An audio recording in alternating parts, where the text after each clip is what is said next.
tonight as far as mentally dealing with what you saw and the frustration? Nah, I mean, the more I thought about it, the more I came back to the process of doing what we're trying to do here, is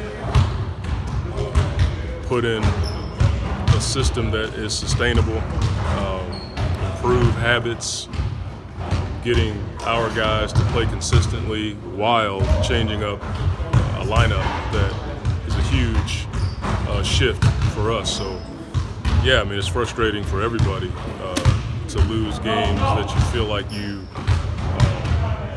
should have won, and taking nothing away from Memphis. I just felt like that was a game that if we compete at the level that we compete at on a normal basis and consistently, we should have a chance to win those games earlier than relying on, you know, a tricky play at the end or the ball to go our way, or having to fight back from 18, 19, 20 points. You know, we can't rely on that all the time. When you give up 18 threes to a team, it's hard to win games like that. For whatever reason, on the road, we're really good, a decent three-point defensive team. At home, we're last. So, you know, that's something that we have to be consistent, be better at. It could be the lineup change, but I think it's just more focus and effort and attention to detail. We did not have game plan discipline from the start of the game. I called a timeout with less than 2 minutes off of the clock because we just did not execute the game plan. So it's something we got to get better at. It wasn't much of a discussion. It was more of a continuance of trying to improve that part of our program. We just did not have a level of focus to take away what they wanted to do. We talked about it. We executed it in the walkthroughs and just didn't have it for whatever reason. We waited until the last 8 minutes of the game to start to play the kind of basketball that we want to see more consistently. I don't think you know when. I think part of my job is taking calculated chances and making decisions that I think are appropriate for the team. I'd love to tell you I had like a calendar where I could just say, there it is right there, there it is. I don't. It's more of a feel for me. Last night was one of those times where I was like, I'm not going to go into a long diatribe about what happened. We have not played consistently the past 26 games.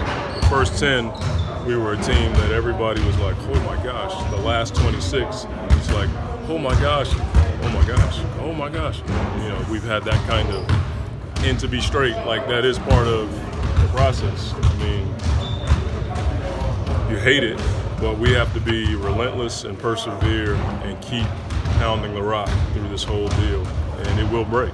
You have to believe that. You have to know it, that it's going to break, and when it does, we'll appreciate all these times. But right now, we just got to persevere. A lot of it's matchups, and I probably could have gotten him in earlier just to get one of our bigs out, but when the teams bring in the quick, athletic, flexible fours, it makes it tough to play Dario a ton of minutes. That's where Mikal has been valuable for us. So, I may have to pull one of the bigs earlier just to get Dario in the game, because Dario's a connector for us.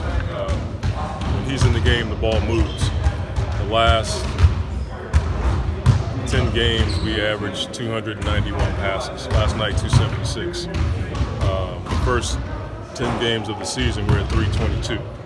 And Dario, Frank were a big part of that. So I got to figure out a way to get him in the game earlier, because he's a good player. He hasn't played as well as he's capable, but we're certainly not giving up on Dario. He's going to be in the rotation.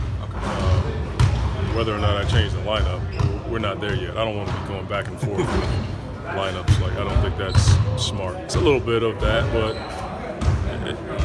Frank is a good player. He's had a good year for us. As I said, he's a connector. It would be hard to play four bigs with Mikal being that stretch active big. That'd be five. So it'd be tough for Frank or Dario to get minutes in this equation. Yeah, I mean, ball movement, player movement was not there last night. 276 passes, that's low. When you want to be a 300-plus team, our make offense wasn't executed last night. And, we still scored points, but that's not the deal. We want to have an offense that is sustaining. And from night to night, sometimes we'll play in our offense and we wear teams down, and sometimes we'll play one-pass shot, and that's just not, in my opinion, a great way to play basketball. Some of them, yeah, but when we take contested threes early in the clock, I don't think that's a good shot.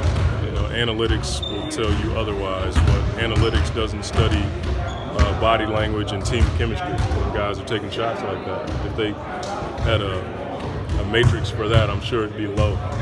So when we play fun basketball and everybody's touching it and our crowd is into it because they see a team that's playing together, that's who we want to be. That's who we are from time to time, but not consistent. It's where I'm old school in that even if you make the shot doesn't necessarily mean you had good offense. And we saw a bunch of those this morning or afternoon in our film. We had clips of shots that were made, but it was bad offense. It's not sustainable. That's the deal. How can you create sustainable offense?